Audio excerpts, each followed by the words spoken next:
Bienvenidos a la Iglesia de Medios Querigma en este nuestro episodio número 3 del podcast Charlando con el Profe. ¿Cierto? Qué tiempo tan hermoso nosotros hemos configurado y lo hemos hecho para poder acercarnos a ustedes y de una manera más coloquial, más amigable, tener contacto con la palabra del Señor y a través de quien nos ha acompañado por gran parte de nuestra vida, que es primero nuestro tío, luego nuestro maestro, profesor, también pastor, nuestro mentor y nos ha acompañado en todas las áreas del ministerio. Y queremos aprovechar de tu buena voluntad, tío. Así que bienvenido, no buenas tardes, bienvenido. Número 3 es el episodio este. ¿Cómo lo has pasado? Bien, lo he pasado bien, me he sentido cómodo, lo he disfrutado, y que eso es difícil conmigo. Y lo he disfrutado y lo he pasado bien. Además que la compañía de los muchachos es entretenida, son simpáticos, de buena voluntad. Han entendido que yo no soy muy amigo de toda esta tecnología, soy medio adversus, pero lo he pasado muy bien, gracias. Bueno, ha sido una experiencia para todos educativa, por la sencilla razón de que no estábamos acostumbrados. Claro. La iglesia siempre se ha hecho de una manera completamente distinta y hoy día tenemos que agregar esta tecnología y qué bueno, a mí me encanta porque podemos de una manera más real, más intensa, de una manera más global, cumplir con la misión. Así es. Eso es hermoso, que en muchos lugares y variados lugares nosotros podemos llegar, tocar la puerta, entrar, bueno, y ahora que te conozcan, ¿cierto? Tú eres y has sido nuestro maestro, y eso me tiene muy contento. Así que, bueno, venimos en una dinámica bien linda, que es la iglesia, que es una de Así las es. cosas que más me angustia mucho. La situación actual de la iglesia, la manera en la cual nosotros nos presentamos a la sociedad, la imagen externa que damos, lo que tienen como testimonio quienes no conocen la fe, no es muy bueno. Entonces, ¿cómo hacer para mejorarlo? Y hemos hecho unos énfasis que son bastante bonitos. La iglesia como una comunidad de servicio. Me llama mucho la atención el inicio que aplica Lucas, esencialmente en el capítulo 2 y en el capítulo 4 de Hechos, en donde después de la efusión del Espíritu Santo, él dice cómo vivían ellos. Claro. Qué bonito eso. A mí Sí, siempre me llamó la atención. ¿Qué te pasó a ti con eso? ¿Te acuerdas que el texto decía, y tenían todo en en común? común. Vendían los bienes y los traían a los pies de los apóstoles. Qué cosa tan linda. ¿Qué te parece eso? Claro, a mí me llamó mucho la atención porque uno al inicio lo ve como una forma de vida, como un estilo de vida, pero también no entendía detrás que había otra razón. Y la razón es que para la comunidad cristiana primitiva, la vuelta del Señor estaba ahí, a la vuelta de la esquina también. Entonces, ya querían compartirlo todo, prácticamente no ejercer el derecho de propiedad, y tampoco sentían la necesidad como fundarse como una nueva entidad religiosa. Se autocomprendían todavía al interior del templo, asistían a la lectura, a la partición del pan, y eso a mí me fue abriendo otras perspectivas y abriendo otros horizontes de comprensión en la lectura del texto. Pero lo encontré hermoso para el tiempo que ellos estaban viviendo, tener ese gesto comunitario de compartir, de tener las cosas en común. Eso dura, y podemos ver por el testimonio del libro Los Hechos, que no duró mucho. Luego los cristianos de habla griega empezaron a reclamar, acuérdate Sí, ahí sí. que sus viudas eran Sí. desatendidas en el servicio cotidiano, y así es como eligen a jóvenes bien calificados para atender aquel asunto. ¿Habrá respondido esa dinámica a ese concepto judaizante que todavía tenían ellos, ¿cierto? Porque son los griegos los que están en una posición de reclamo. Claro. Es decir, que las viudas de los propios ciertos judíos no tenían esa dificultad. Habrá sido que eso habrá marcado un poquito una diferencia que les costó 2 siglos, dice la historia, que ya en el siglo segundo ya se separa la iglesia cristiana del judaísmo, pero ahí todavía van amalgamados. Claro. Es que la carga que ellos traían de sus ancestros, de exclusividad, por causa de las mismas promesas con Israel, perdón, con Abraham, que comienzan con Abraham, luego la celebración del pacto en el Sinaí, les va dando un sentimiento de exclusividad, de ser como los únicos, de ser como los elegidos. Y yo siempre pienso que Israel no fue más elegido que aquello que lo sería cualquier otra nación de la tierra, si la fidelidad de Dios con ellos como consecuencia de las promesas que le hizo a Abraham. Así que yo creo que sí, que les costó mucho a los cristianos primitivos, a los, digamos, palestinos de habla aramea, cristianos palestinos de habla aramea, habitantes de Jerusalén como de Galilea, les costó un poco entender que el sacrificio de Cristo no era solo por ellos, sino que era por toda la humanidad. Es también especial ver la disputa entre Pablo y Pedro en la iglesia de Galacia, en donde Pedro, ¿cierto? Al observar que llegan los de la iglesia central, por así decirlo, toma esa actitud de distanciamiento, ¿cierto? Claro, No se juntó a la claro. mesa con ellos. Qué cosa, nosotros, qué bonito es poder nosotros ahora desde el siglo XXI hacer ese análisis desde las ciencias sociales, porque han hecho un avance muy grande, nos permiten bajar a la realidad del texto y sin miedo, porque podemos ser acusados como antisemitas, podemos ser acusados de muchas cosas, pero tú desde pequeño me enseñaste una frase muy linda y yo la recuerdo hasta el día de hoy, pero no solamente la recuerdo como una frase educativa, sino que la he podido experimentar como una experiencia de vida. La ignorancia es atrevida. Sí. Bueno, también Agustín creo que dijo en el siglo IV que una fe que no se cuestiona es inmoral creerla. Entonces uno siempre tiene que estar profundizando en aquello que afirma con la fe. Envolviendo un poquito a lo que estabas diciendo con respecto al tema de Pedro, ¿cierto? En Antioquía, al versus Pablo. Yo ahí lo veo y estoy de acuerdo un poquito con la filología que Pedro tuvo una actitud un poquito hipócrita, ¿no? Y lo que relata el libro de los Hechos, Lucas, yo creo que lo que tiende es un poquito a armonizar el asunto cuando dice que los hermanos en Jerusalén les pidieron solamente 3 cosas cuando Pablo Claro. estuvo presente allí. Y resulta que Pablo en Gálatas dice, Nada me pidieron. nada me pidieron y nada nos prohibieron, nada nos dijeron. Entonces el tema de la cartita ese para la gente de Antioquía, de abstenerse de esas 3 cosas, me da la impresión que es posterior. Y Antonio, un catedrático que yo he escuchado bastante en mi juventud, ni tanto en mi juventud, ya en edad adulta, también es de la misma opinión. Sé que esa cartita se envió con posterioridad a que Pablo ya se había retirado. Y cierto, es un asunto que a la iglesia primitiva le costó y le sigue costando.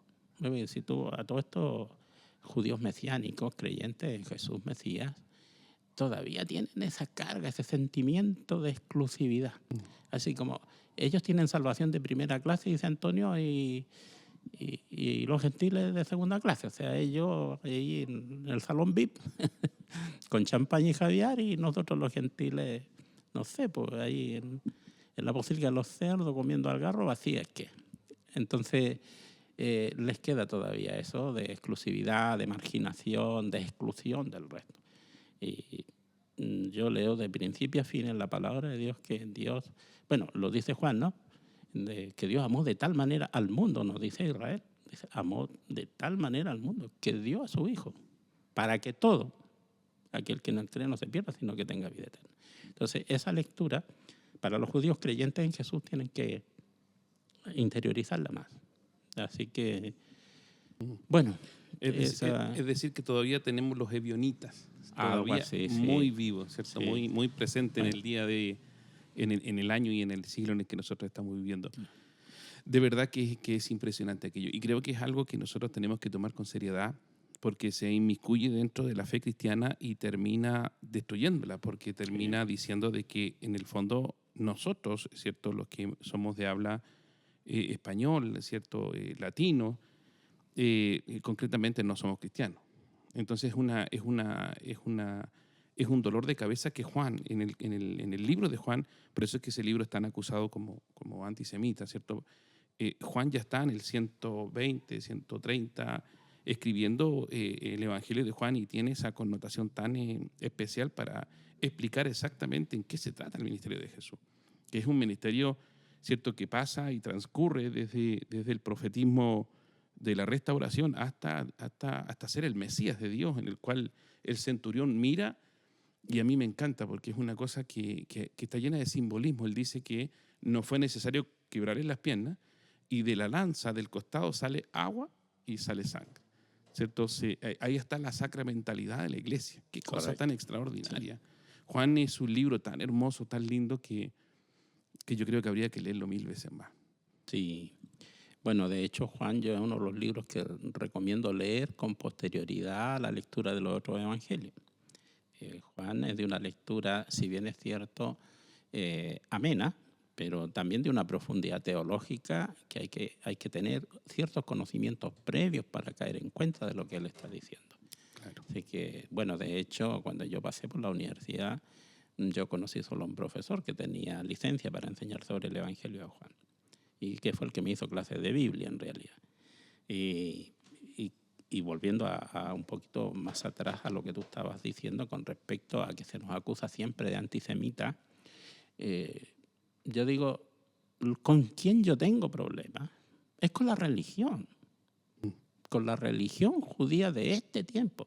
Quizás ni tanto con la religión judía del primer siglo o con la fe de los padres o de los profetas, porque la religión judía de este tiempo derivó a un judaísmo talmúdico, es decir, la palabra de Dios queda como sombría, queda como un poco en la trastienda, ¿ya? Porque la lectura privilegiada de ellos es el Talmud, los comentarios de los rabinos, en la Mishnah, después el comentario global en el Talmud, privilegian más eso. Entonces, con respecto a eso, yo tengo un poquito de problemas, más que un poquito, pero con el pueblo de Israel, con el pueblo judío, con su gente, yo siento una empatía tremenda por todo lo que ha significado en la historia, por ser los conservadores de la palabra de Dios que nos fue después transmitida.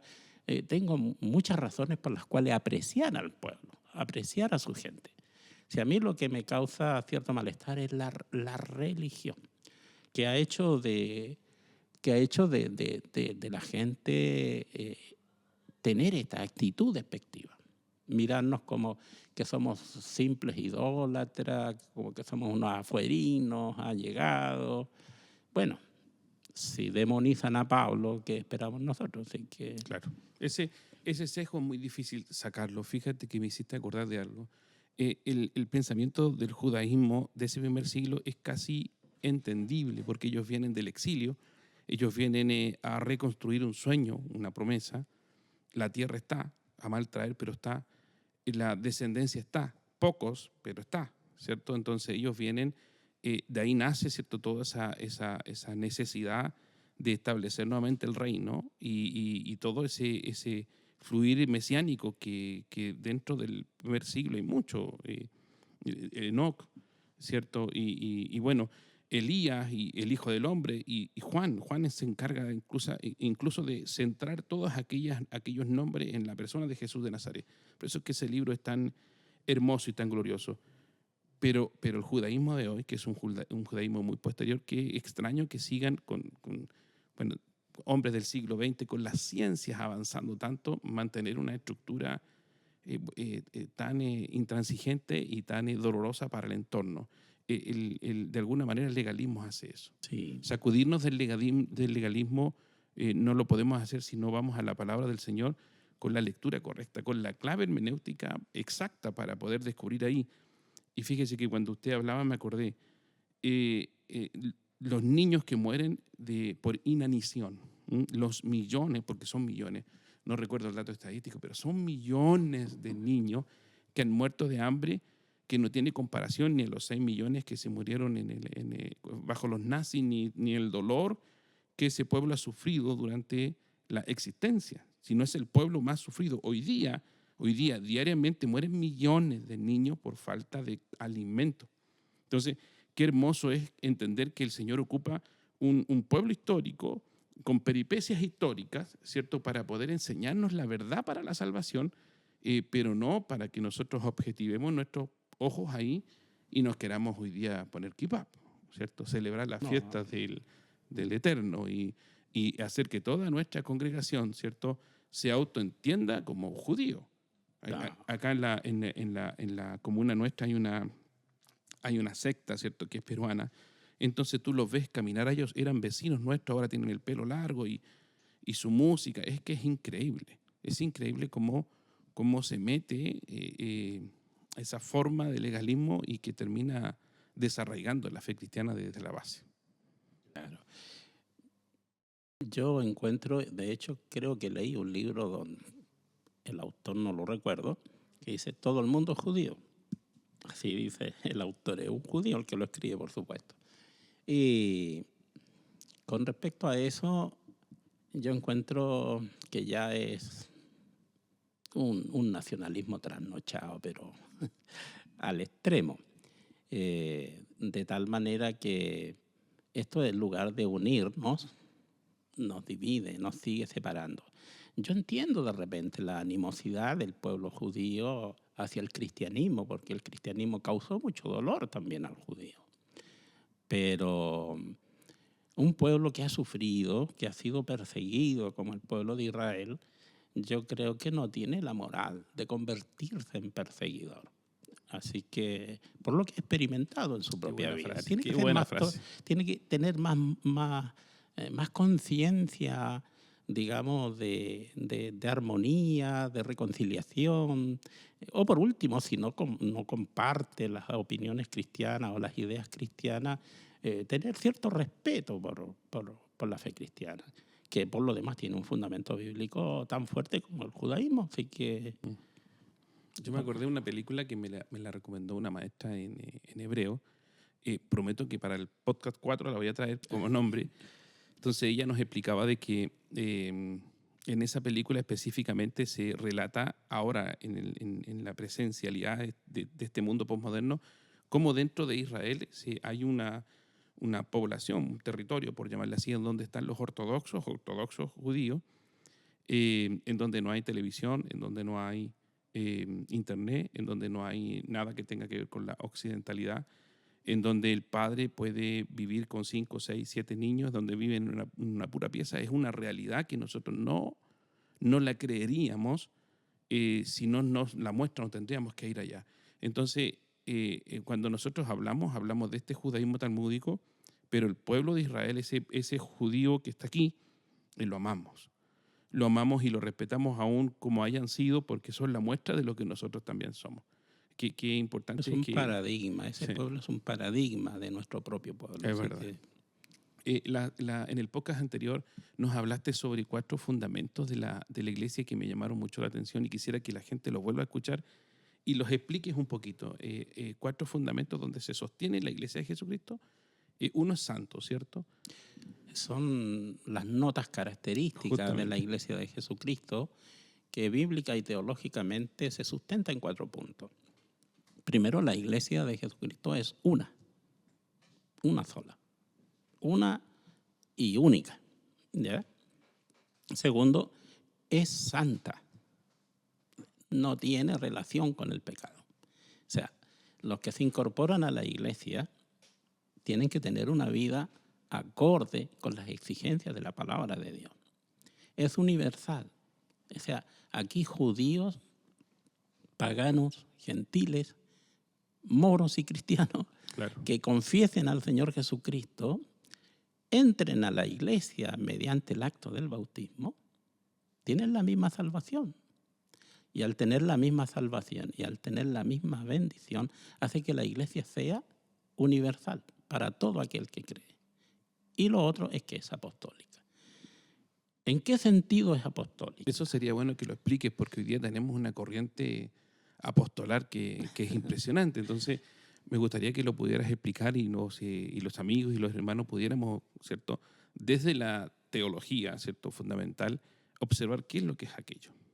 Bueno, la apostolicidad de la Iglesia tiene que ver, en nuestro caso, en que nos hacemos cargo de la encomienda apostólica, del mandato apostólico, pero solo en su dimensión escatológica. ¿Ya? ¿Qué quiere decir esto? Que aquello que falta de la misión apostólica es lo que nosotros nos hacemos cargo. Perfecto. ¿Ya? Y en ese sentido todos los creyentes somos apóstoles, todos, absolutamente todos. Es como la doctrina del sacerdocio universal del creyente. ¿Por qué? Porque todos tenemos que dar testimonio, ser testigos de Jesús, de Nazaret, nuestro Mesías, nuestro Salvador. Entonces, en ese sentido la Iglesia es apostólica. No que yo tenga que ser elevado a un estatus de apóstol porque, no sé, pues estuve en contacto con un discípulo de un apóstol o porque alguien superior me puso las manos. No va por ahí el tema. Somos apostólicos en el acto mismo de participar de la misión apostólica, pero solo en su dimensión escatológica, aquello que falta de la misión apostólica, nada más. Encuentro que es una frase que tiene tanto sentido y que da cobertura a lo que es la misión. Por lo tanto, esa es la misión que nos aborda como cristianos evangélicos. O sea, Ir por todo el mundo, claro, y predicar el evangelio a toda es la criatura. misión esencial. O sea, no, de ahí parte toda nuestra autocomprensión de lo que somos y de Correcto. nuestro trabajo. Qué bueno es esa aclaración en un mundo tan distorsionado y en donde tenemos una dictadura que es la dictadura del lenguaje. O sea, no solamente esta dictadura del lenguaje ingresa a la comunidad de fe, ¿cierto?, como un lenguaje mítico, sino que también en las esferas políticas, en todo orden de cosas, el lenguaje hace coerción, manipula gente, manipula poblaciones, países, y esto mismo ocurre en la comunidad de fe. Así que somos evidentemente apostólicos, pero en la dimensión escatológica de lo que falta de aquella misión. Qué buena explicación, me encantó. Y esto es lo que nos hace poner cámara. Es difícil porque la gente puede pensar, incluso el compañero de milicia puede pensar que uno lo hace para granjear, o lo hace para extenderse, o lo hace para que alguien lo conozca, pero en el fondo no es aquello. La misión de Dios está encriptada en el corazón y que nos pone la necesidad. Pablo dice, me es necesario hacerlo. O sea, hay una necesidad intrínseca en el alma del pastor, del ministro, del creyente, en todas las áreas de la iglesia, de buscar las formas de que otros conozcan este amor por gracia. Claro. Bueno, estábamos diciendo un poquito de lo que estuvimos hablando de las notas características de la iglesia. Dijimos que a la iglesia es universal porque entra todo aquel que confiesa al Señor Jesucristo como su Salvador y acepta el Evangelio. Viene al Evangelio, viene a una relación de pacto con Dios a través del Evangelio. ¿Cuál es la forma? ¿Y de qué forma? ¿Y de qué medio? ¿O por qué acto el creyente se hace cristiano? Estuvimos hablando y lo reseñamos un poquito, que es a través del bautismo. ¿Pero cómo a través del bautismo? Pues todo el testimonio del Nuevo Testamento, de los evangelios principalmente, es que la iglesia primitiva practicó el bautismo desde sus inicios. Y que todos los convertidos, todos los nuevos creyentes que venían a la fe eran admitidos en la comunidad mediante el bautismo. Si te recuerdas, en Pentecostés, Pedro exhorta a los que le oyeron allí a bautizarse. Cuando le preguntan, ¿qué haremos?, Pedro, sin lugar a dudas, responde, convertíos y bautícese cada uno de vosotros en el nombre del Señor Jesucristo para el perdón de los pecados. Y a reglón seguido se agrega que se añadieron a la iglesia ese día como 3.000 personas, o sea, 3.000 nuevos bautizados. Y en consonancia con eso, si nosotros hacemos un recuento un poco del libro de los Hechos, podemos ver que la misión de Felipe en Samaria condujo a los samaritanos al bautismo. Claro. También tenemos el testimonio del centurión Cornelio. Cuando vino a la fe, se bautizó. El mismo Saulo, Lidia, el carcelero de Filipo, Todos aquellos que vinieron a la fe fueron bautizados. Así que todo el testimonio de los evangelios, del libro de los Hechos, me atrevo a decir de todo el Nuevo Testamento, da testimonio claro de que uno se hace cristiano a través del bautismo. Por lo tanto, para entrar a la iglesia, esta que hemos reseñado como única, santa, universal y apostólica, debe hacerse viniendo al Evangelio, creyendo en el Señor Jesucristo y bautizándose en su nombre, para poder de esa forma rendirse a Él, pertenecerle a Él y entrar en la comunidad de salvación. Es extraordinario lo que tú nos acabas de decir, porque tiene bastantes matices. Vamos a ir abordándolos de a poco. Primero, entender de que la Escritura, la palabra de Dios, tiene una única historia. Por lo tanto, cuando la gente dice o escucha de nosotros los pastores que vengan a Jesús, por lo tanto, por antonomasia, vengan a la iglesia, que la iglesia hace la mediación, ¿cierto? Como yo lo explico de esa forma porque la Biblia lo explica así, que es la mediación de Juan el Bautista. Entonces, por lo tanto, pero para ingresar tienen que ingresar al acto sacramental. Dicho sea de paso, que tampoco es auténtico nuestro, yo lo digo siempre predicando, yo no sé cuántas aguas de fuego se deben levantar, ¿cierto? Cuando me escuchan decir esto, pero el cristianismo no reclama autenticidad. Y ni siquiera la Biblia en todo su contexto, porque tanto en los relatos del inicio, ¿cierto?, del comienzo, están llenos de historias que se han recibido de otras culturas. Entonces, nosotros lo graficamos de esta manera. Las escrituras en la corrección a la religiosidad universal. Entonces, por lo tanto, ellos deben venir, pero deben venir a la iglesia, y para venir a la iglesia tienen que pasar por un sacramento, por una mediación, que también es símbolo del antiguo pacto. Y ahí se armó, hasta el día de hoy, yo creo que la gran dificultad, porque ellos se circuncidaban a los 8 días. Claro. Eso los hacía pertenecientes a la nación, ¿cierto? Los hijos de la judía. Y el bautismo, inserto también en la cultura judía, las mujeres lo practicaban. Eran los ritos de la purificación. Me encantó, me acordé de los esenios. ¿Te acuerdas de los esenios? Sí. Yo recuerdo haber visto estos arqueológicos, ¿cierto? Estos eventos arqueológicos en donde descubrieron cerca de Qumrán, habían más de 7 piscinas en donde ellos naturalmente durante el día hacían sus baños de purificación. Por lo tanto, lo toma Pablo y lo inserta de una manera impresionante. Y todo el testimonio del Nuevo Testamento es como tú dices, pero aquí están los matices. Cuando nosotros no entendemos la iglesia como un cuerpo universal, leemos la Biblia de manera segregada.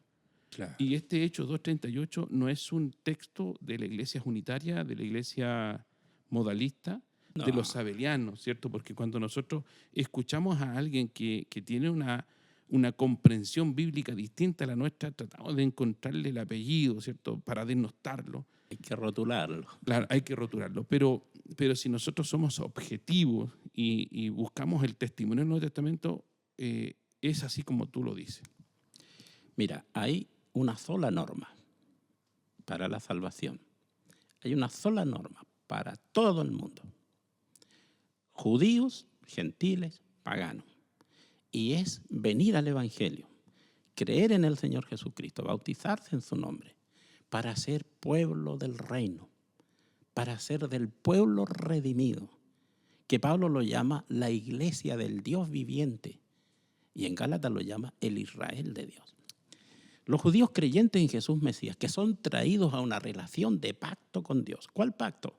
El nuevo pacto. Mientras no vengan a esa relación de pacto con Dios por medio del Evangelio, reconociendo al Mesías Jesús, bautizándose en su nombre, no son del pacto. Correcto. No son del nuevo pacto. Nadie que no crea en el Señor Jesucristo y se bautice en su nombre, pertenece al pacto. Entonces, los judíos no tienen una forma aparte para salvación distinta de la nuestra. Esta es la única norma, es la única regla. ¿Cuál norma y cuál regla? El Evangelio. La fe en el Señor Jesús y bautizarse en su nombre. Solo de esa manera se entra a pertenecer al pueblo redimido, al pueblo del reino, a la iglesia del Dios viviente, el Israel de Dios. No hay otra forma. Así es. Bueno, tú eres maestro. Hagamos cuenta que nos está escuchando. Nosotros tenemos, por ejemplo, Nicole. Y bueno, hay hartas personas más que no conocían al Señor y que son parte de los comentarios de la iglesia de medios. Vamos por parte. ¿Por qué bautismo? ¿De dónde viene el bautismo? ¿Cómo extraemos esta pronunciación latinizada? ¿De dónde la traemos? Bueno, mira, el verbo griego baptizein tiene el significado de bautizar y significa sumergir. Y en los ambientes helenísticos del primer siglo significaba sumergir en la muerte. ¿Ya? Este verbo griego es un intensivo de baptein, que también significa sumergir. De él derivan, de baptizein, derivan los sustantivos baptismo, que también designa el acto mismo de la sumersión, de la inmersión, y baptisma, que indica el acto mismo de ser bautizado. Desde su etimología, desde su semántica también, entonces el bautismo significa un morir y resucitar con Cristo, un morir, ser sepultado y resucitar con Él. O sea, es morir y resucitar. Y por medio del bautismo, al igual que en el antiguo pueblo de Dios, para ser admitido, había que circuncidarse, el bautismo es una circuncisión en Cristo. Y eso lo dice Colosenses claramente. Hay ahí ya una gran diferencia. Que tú me hablaste y se me vino una idea a la cabeza. Mira, la circuncisión a los 8 días, solo los hombres. El bautismo no necesariamente puede ser a los 8 días, pero para todos sin distinción. Correcto. Hombres, mujeres. Exactamente. De cualquier nación, de cualquier pueblo. Ricos o pobres. Qué cosa tan extraordinaria. Ya empieza la brillantez distinta de una fe que nace de los lomos de Jesús. Y fíjate en esto otro, que en la circuncisión del antiguo pacto se cortaba un trocito de carne. En la circuncisión del nuevo pacto, que es el bautismo, se destruye todo el cuerpo de pecado. Todo el cuerpo pecaminoso, carnal, dice Pablo, se destruye. Claro. Entonces, los hermanos se ríen porque en tiempo de bautismo yo, para hacerlo un poco más didáctico, en una oportunidad les puse el siguiente ejemplo, ¿cierto? Que en el bautismo sus pecados eran perdonados, como lo dice la Escritura. Yo les dije, imaginen ustedes que al igual que Pinocho, por cada pecado cometido, les va creciendo una cola. Mientras más pecado, la cola más crece. Es que a algunos les arrastran una cola de muchos kilómetros.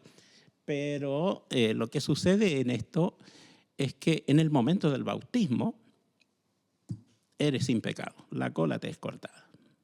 Pero no dice nada con respecto a los pecados futuros. Por eso es que después del bautismo, lo que tiene que hacer el individuo es vivir en íntima comunión con Dios, es fijar su mente y corazón en orden a la santidad para mantenerse incontaminado del mundo, para mantenerse impecable. ¿Ya? Entonces, eso exige un estilo y una forma de vida diferente.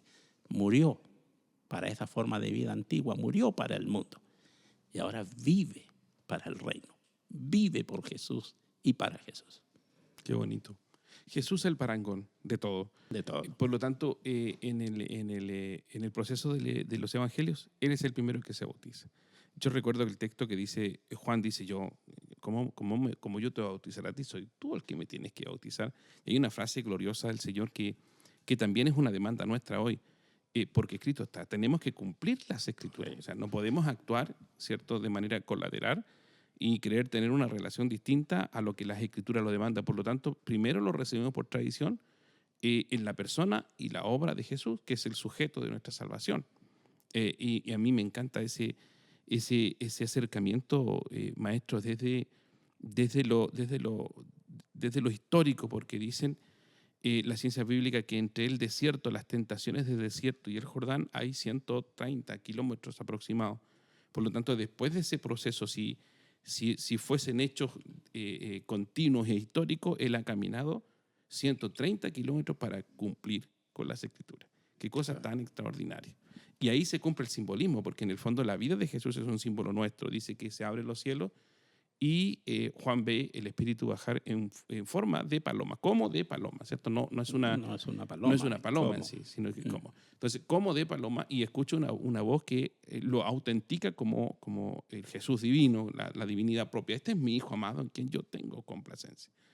Por lo tanto, los nuevos integrantes a la iglesia deben pasar por ese proceso inicialmente porque Jesús lo hizo. Correcto. Bueno, Él es la primicia y el primero en todo.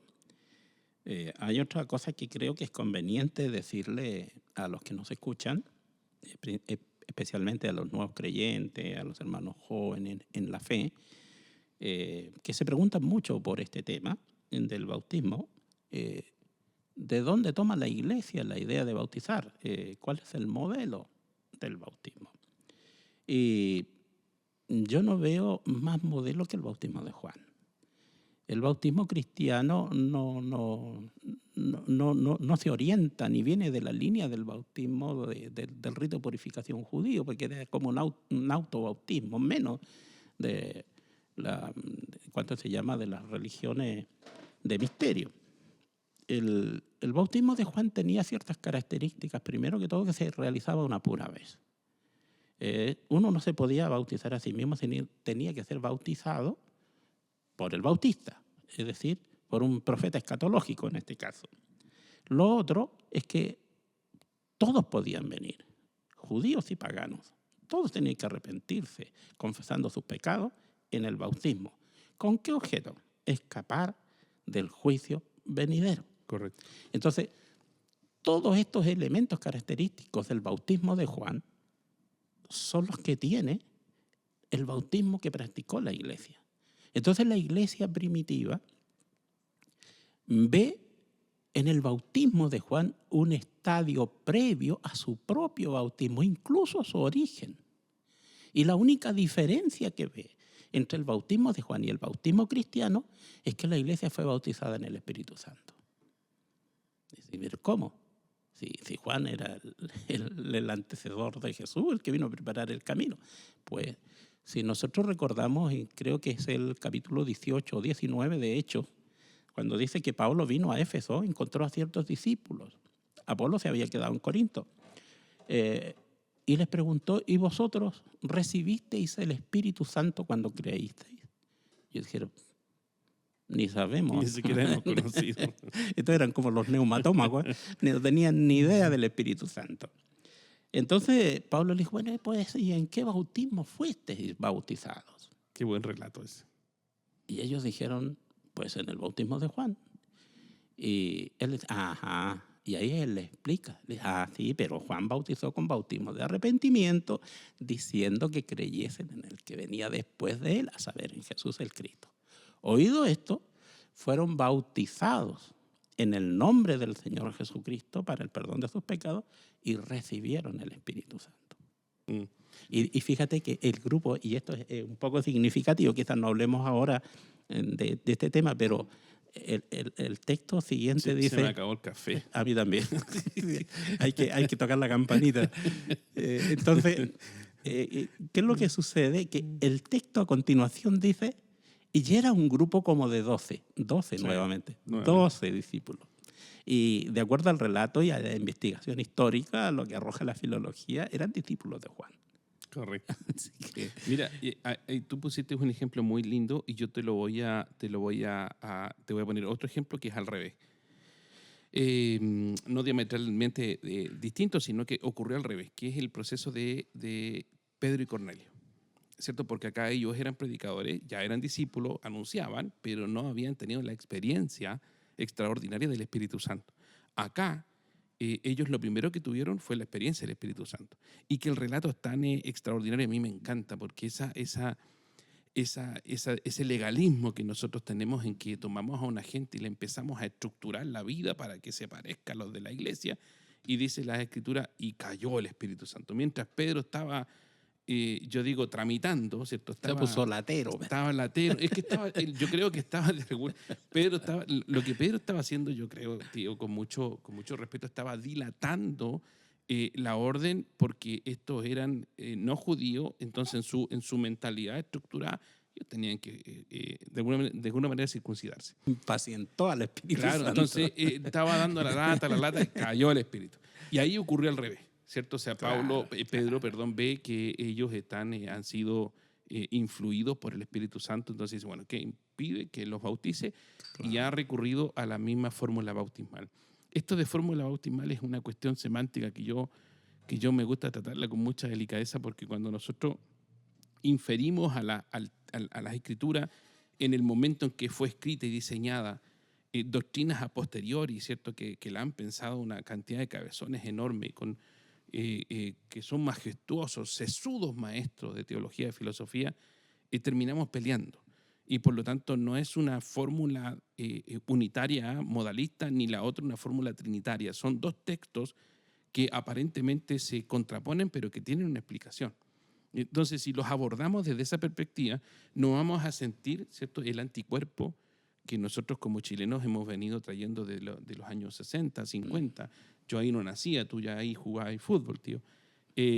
Pero que las iglesias tenían esta animosidad entre ellos y, bueno, cuál era más espiritual y cuál era la iglesia más exacta, y nosotros bautizamos así. Y todas esas cosas que yo las recibo como herencia, que a partir de la lectura de las escrituras y guiada por la educación tuya, obviamente que yo siento una resistencia. Entonces no quisiera que lo abordáramos desde ahí, sino que desde los dos textos. Porque hay un texto de Mateo 28, 19, en que aparentemente, ¿cierto?, la fórmula bautismal es distinta. Y es el único. O sea, de los 4 evangelios, los 3 sinópticos y el evangelio de Juan, es el único texto que tenemos bajo esa característica. ¿Qué pasa con ese texto?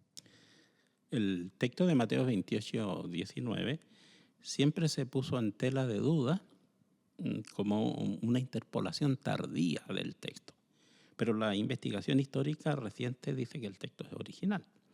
Así es que si esto es así y uno analiza gramaticalmente, el texto estaría correcto con respecto a bautizar en el nombre del Señor Jesucristo. ¿Por qué? Porque Él dice, yo y el Padre. Una cosa somos, claro. Uno somos. Uno somos. Uno somos. Ahora, el bautismo, el testimonio abundante del libro de los Hechos, es que el bautismo en todos los lugares donde uno los puede encontrar en el relato del libro de los Hechos siempre se hizo en el nombre del Señor Jesús, en el nombre del Señor Jesucristo, que da lo mismo. Y la Didache, que es un libro que las comunidades primitivas utilizaban, la enseñanza de los 12 apóstoles, que no quedó en el canon, valida esta forma de bautizar en el nombre del Señor Jesús. Y dice en agua viva, o sea, en agua corriente, en un río. Si no tiene agua viva de esta forma o de la otra, si no tiene ni no lo otro, entonces deja caer agua sobre. Entonces, de repente dogmatizar con respecto a la forma y a la fórmula, para mí de repente carece mucho de sentido, porque lo importante aquí no es la forma, sino la fe del que se acerca. Es la fe del que se acerca al acto sacramental del bautismo lo que hace que él posea para sí toda la gracia que el bautismo significa. Correcto. Todas las bendiciones que el bautismo comporta. O sea que aún así, siendo el bautismo una experiencia de gracia, aún así lo abordamos desde la interioridad con un legalismo. Qué impresionante. Sí. ¿Cómo se entreteje esta estructura y que no nos permite gozar de lo que hay de fondo, ¿cierto? Claro. No de la forma, sino que del contenido final. Qué impresionante aquello.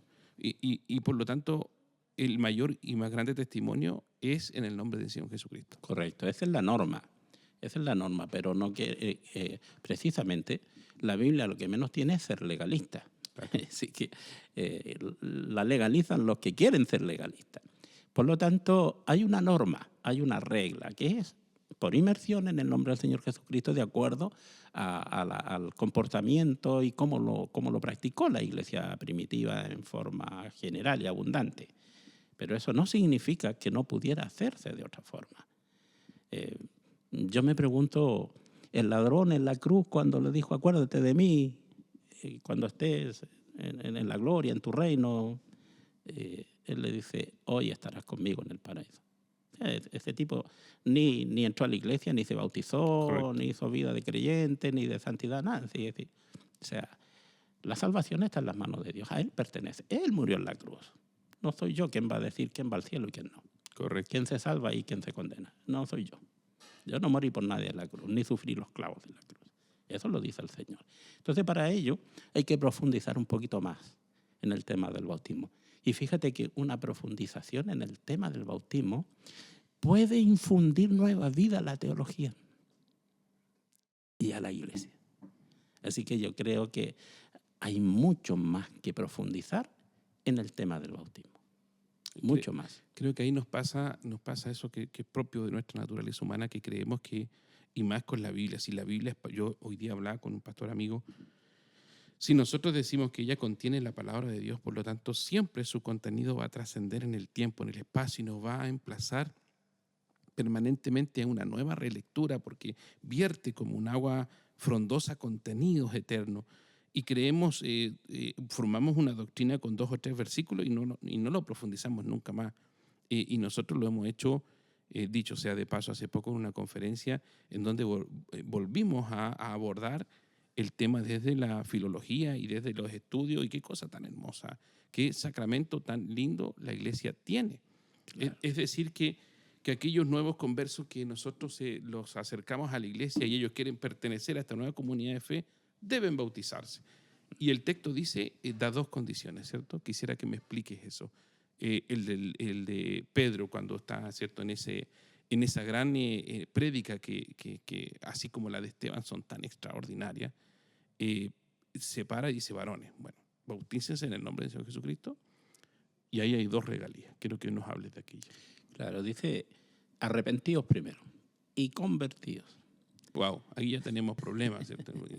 Parece que nos pasamos de largo y no paramos un poquito en ese acto que es tan de la conciencia y de la libertad. Dice, y recibiréis el don del Espíritu Santo. O sea, ¿cuál es la primera bendición? Porque el Espíritu Santo se da de forma normal. El bautismo es el momento y la instancia por el cual el Espíritu Santo se da. Pero eso no significa que no pueda ser antes o después. Ya tú citaste un ejemplo. Correcto. Así que, y la otra bendición es que es no solo para nosotros, sino que dice, porque para vosotros es la promesa, para vuestros hijos, para los que están lejos, Wow. y para cuantos el Señor nuestro Dios llamaré. O sea, aquí hay una bendición tremenda. Dirá ahí si es que hubiese un hecho griego, un hecho hebreo, ¿cierto? Porque tú sabes que está la formulación teórica de que existe un texto de Mateo en hebreo, que no hay rasgo de aquello. Pero si hubiese existido un hecho en hebreo, diría solo para los de la tribu de Efraín, los de la casa, ¿cierto?, de Israel, los que están dispersos en el mundo. ¿Qué cosa? ¿Cómo comprimir tanto una bondad tan grande? Mira, yo de repente río. ¿Qué pasa con eso de Mateo? ¿Nos puedes dar una pequeña pincelada? Mira, siempre se le ha atribuido a Papías de Hierápolis en el año 70, nace, parece, y vive este caballero, que ya mi memoria es frágil con respecto a la fecha. Que Papías dijo que Marco había escrito su evangelio y que Mateo lo había escrito en hebreo y que cada uno lo tradujo o lo entendió como pudo. Pero de Papías no tenemos nada. De la obra de Papías no hay nada en absoluto. Lo que quedan son pequeños fragmentos de su obra más grande y fragmentos que son poco descifrables también. Si quien dice y quien le atribuye a Papías este dicho es Eusebio de Cesarea en su historia eclesiástica. Entiendo. Pero para los que leen griego, si lo leen en el griego en que escribió Eusebio, historia eclesiástica, lo que él está diciendo ahí es que Papías dijo que Mateo escribió su evangelio en la lengua de los hebreos, en el dialecto de los hebreos. Y el dialecto y lengua de los hebreos del tiempo de Mateo es el arameo. Wow. Así que si es que Mateo hubiese escrito el evangelio en otra lengua que no sea el griego, fue en arameo, nunca en hebreo. Jamás en hebreo. Jamás en hebreo. ¿Y por qué yo creo que la escribió en griego? Primero porque Mateo, conocido como Mateo Leví, era un cobrador de impuestos. Y una de las exigencias para ser cobrador de impuestos por parte del Imperio Romano es que tenía que dominar muy bien el griego. Correcto. Así que Mateo conocía el griego como su lengua materna, el arameo. El hebreo era un idioma más de la élite. El hebreo lo perdieron cuando estuvieron cautivos en Babilonia. Llegaron todos hablando arameo, así que la lengua materna de Jesús o los apóstoles siempre fue el arameo. Y fíjate que había cierta diferencia entre el arameo de Jerusalén con el arameo de Galilea. Recuerda tú que cuando a Jesús lo apresaron, le dijeron, ¿eres tú también a Pedro uno de ellos? Tu forma de hablar. Porque el arameo galileo de Pedro era un poco diferente del arameo que hablaban los jerosolímitas. Así que yo no lo creo, porque de hecho no hay prueba ninguna de que Mateo haya escrito en hebreo, nunca en hebreo. Si es que algún día, cosa que lo dudo totalmente, se descubriera un evangelio de Mateo en otra lengua que no sea el griego, podría ser en arameo. Ahora, el Mateo griego, nuestro Mateo, es un griego original, no es griego de traducción. Es decir, no es que se haya traducido del arameo al griego, del hebreo, es griego original. Así que eso del Mateo hebreo, no. Es un cuento de vieja. Echémosle la culpa a Eusebio. Qué buen dato, qué buen dato. Creo que es necesario porque desde el fundamentalismo se dicen tantas cosas, pero hoy día tenemos las ciencias tan avanzadas que tenemos la posibilidad de comprobar tanto. Y yo lo decía el otro día en un sermón, más de, 450.000 familias textuales. Hoy día el software se metió esto todo a la computadora, está todo registrado, no existe, no hay datos de aquello. Es más, la historia de la cuestión sinóptica deja absolutamente claro que el primer evangelio escrito es Marco y todo ese apronte teológico es muy lógico y muy real. Entonces ahí no hay nada que discutir. No hay nada que discutir. Entonces el texto, como es el texto griego, dice, para los que están cerca, estábamos en el 39, qué cosa tan linda, y los que están lejos. Es decir, ¿para cuánto el Señor nuestro Dios llamare? ¿Es universal o no eso? Por supuesto. Absolutamente. La universalidad de la iglesia. Por lo tanto, es necesario para todos quienes se acercan al Señor y empiezan a experimentar este amor por la iglesia de Jesucristo, que pasen por este sacramento maravilloso y que vendría a ser como la puerta de acceso. Claro. Bueno, nuestros antiguos padres, tanto el tuyo como el mío y mi suegro, que fue era tu abuelo, decían que era la puerta de entrada a la iglesia. Nosotros sabemos que la iglesia es el pueblo del reino, el pueblo redimido de Dios, donde el gran error consiste en creer que la iglesia está compuesta solamente de gentiles y que no es judía, no así. La iglesia la componen judíos y gentiles creyentes en Jesús Mesías.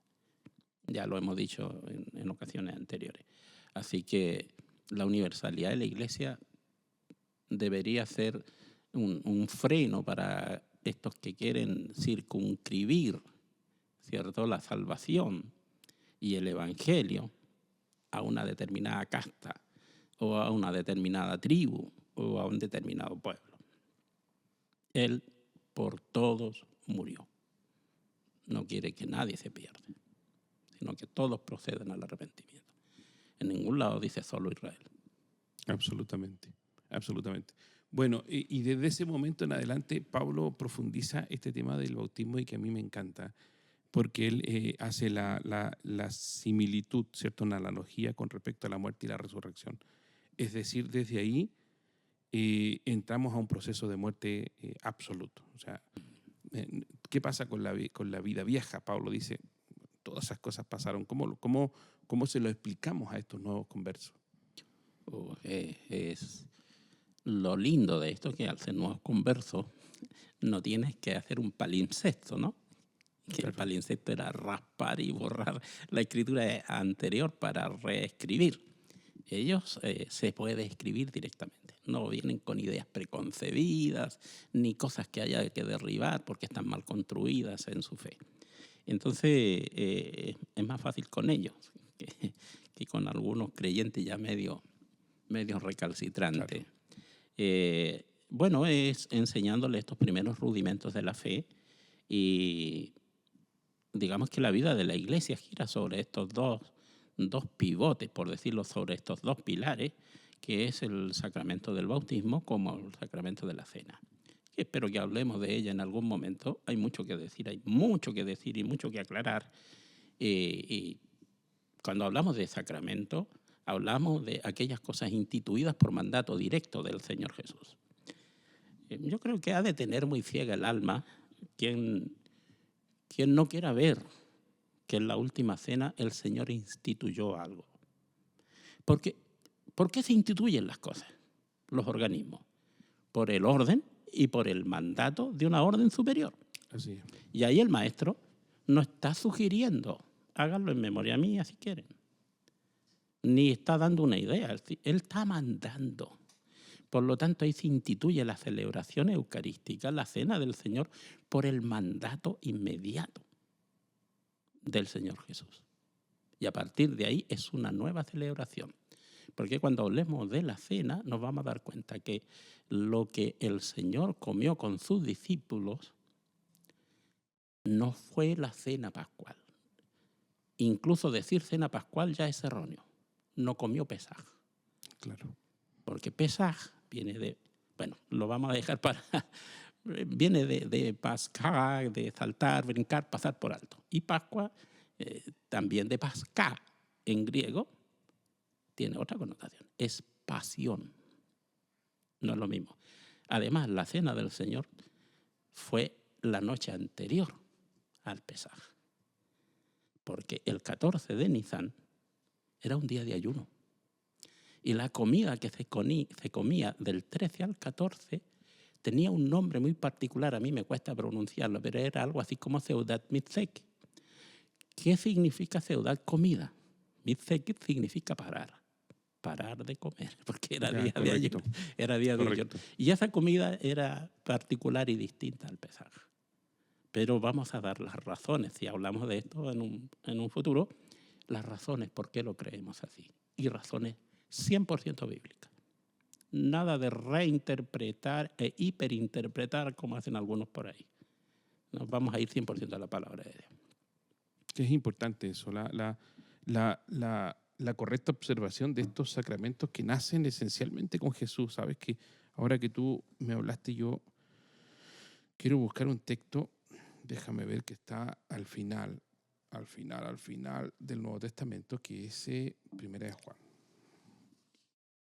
Yo te lo quiero leer y dice así. Primera de Juan, capítulo 5. Traje mi Biblia porque en el podcast anterior, en el podcast anterior tú trajiste Biblia y claro que es más chica. Y que esta pega más duro. Vamos a tener que ver el tema ese del porte. ¿Será relacionar el precio con el porte? Por ahí va, yo creo, mezquino que fuiste. Hay algo de simbolismo aquí y a mí me pasa mucho que cuando uno dice que la Biblia es la palabra de Dios, sin el ánimo de hacer una bibliolatría de ella, pero qué importante es ver cuánto nosotros amamos la palabra de Dios para invertir en ella.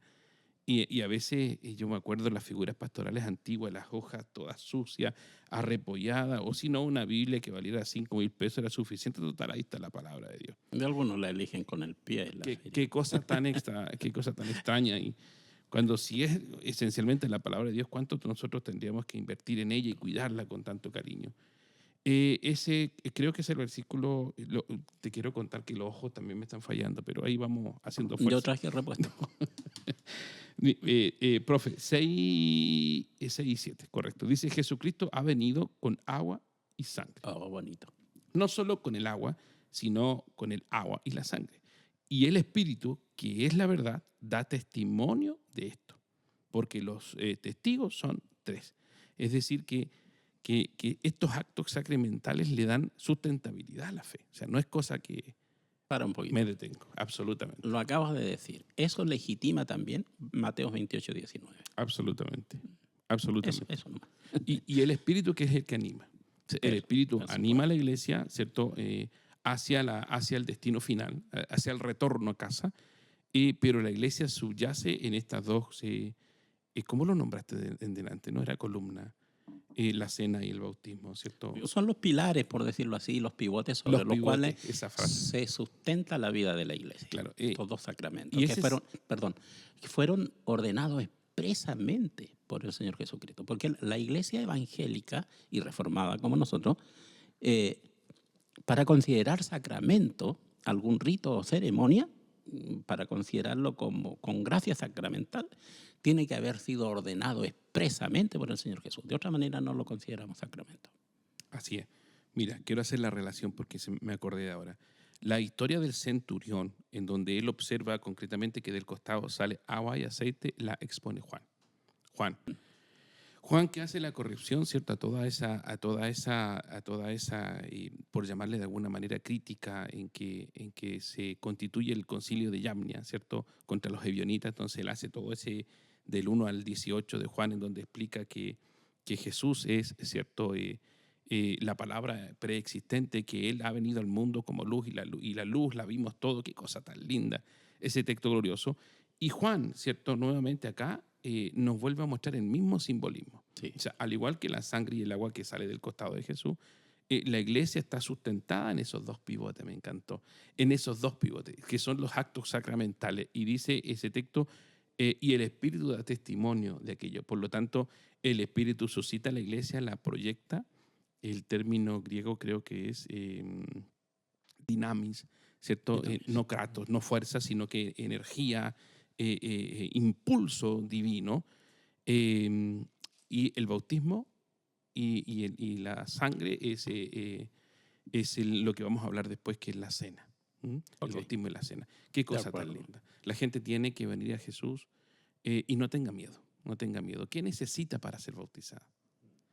Quizás sería bueno también decirle a los hermanos que nos puedan escuchar de este relato que nosotros dimos 2 conferencias sobre estos actos sacramentales y que se pongan en contacto contigo, conmigo, y les podemos hacer llegar también digamos, el escrito de aquellas conferencias. Correcto. Les podría servir de una manera maravillosa. Porque a mí me encantaría los pastores, yo tengo muchos pastores amigos, y de hecho los invité el año pasado en el verano. Este verano también vamos a hacer una temática veraniega, y me gustaría que ellos tuvieran la posibilidad de acceder a la verdad de las Escrituras, no nuestra, porque a veces nosotros personalizamos aquello que creemos. En esto nosotros creemos, y los 14, los 15 puntos de nuestra doctrina, qué cosa tan humana.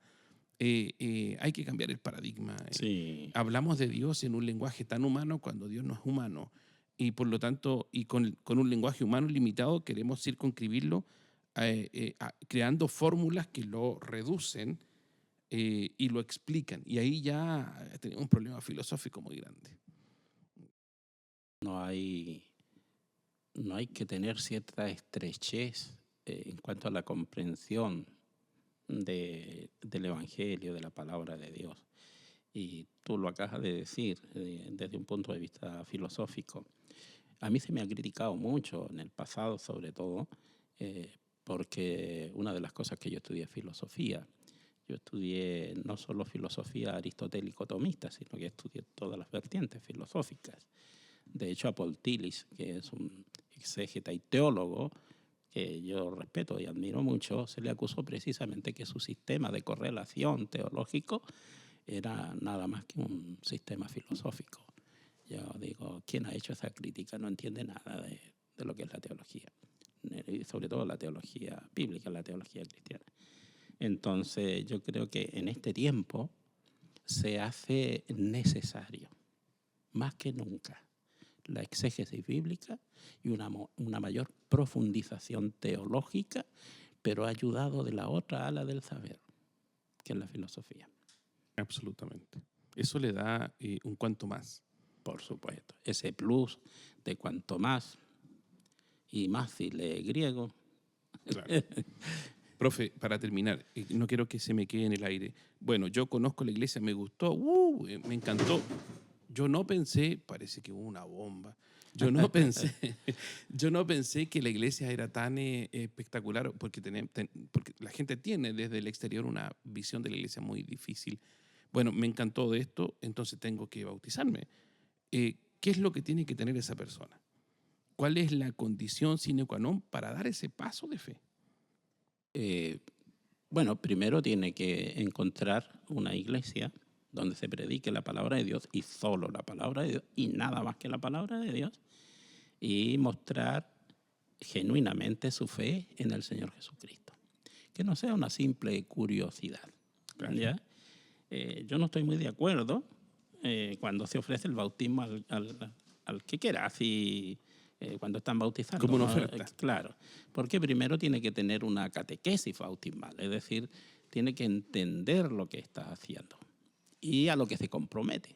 Claro. Porque deja un estilo y una forma de vida que ha traído hasta ese momento, muere, la crucifica para adoptar otro estilo de vida. O sea, pasa a estar en otro estado. Entonces yo creo que eso es previo al acto del bautismo para pertenecer a la iglesia. Ahora, por la fe ya pertenece a la iglesia. Correcto. Bien. Pero el acto ordenado por el Señor no puede quedar en el olvido. O sea, hay que llevarlo a cabo. O sea, este vendría a ser como un voto externo, ¿cierto?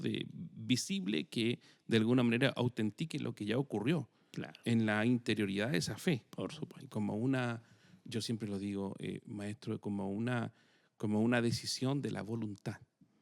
Nosotros no podemos venir a Jesús ni al participar de estos elementos que son de gracia, de estas acciones de gracia propias de la iglesia, por coerción, por miedo a la muerte, miedo al infierno, estos miedos recurrentes con los cuales se adornó la misión en tiempos de antaño.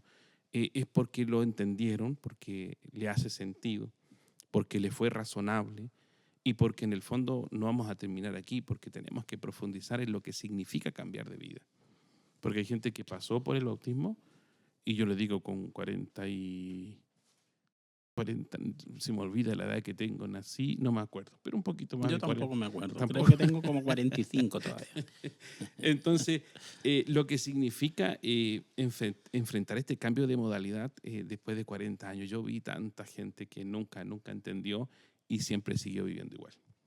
Maestro, palabras al cierre, nos vamos. Ha sido un podcast entretenido, me encantó. Me gusta desde la perspectiva de que la gente puede tener un acercamiento, ¿cierto?, a la iglesia estructurado y saber de qué es lo que significa. Así que yo agradezco mucho que usted se dé el tiempo de estar junto a nosotros, bueno, y que nos responda. Sepan las personas que yo tampoco traigo, si bien hago un esbozo, pero tampoco esto es lo que Dios nos da acá y eso me encanta. Bueno, a mí me alegra mucho la dinámica que se da, ¿cierto? De que no tiene la rigidez de cuando uno da una cátedra o hace una clase o da una conferencia.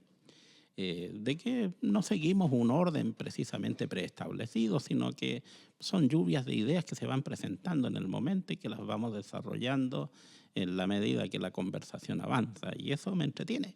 Me entretuve hoy día. Me entretuve harto hoy día. Profe, te pido dos cosas.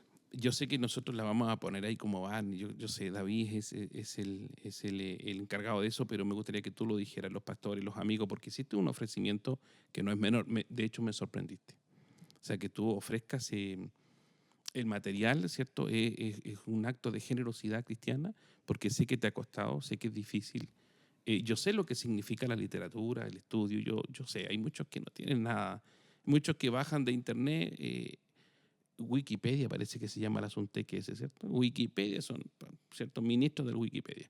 Pero yo sé lo que significa la educación, los libros, el costo que este país agrega, ¿cierto?, a la educación a través de los escritos, y que tú lo hayas ofrecido así es un acto de generosidad. Y creo, porque no lo había dicho antes, que ha sido suscitado por el Espíritu. Eso.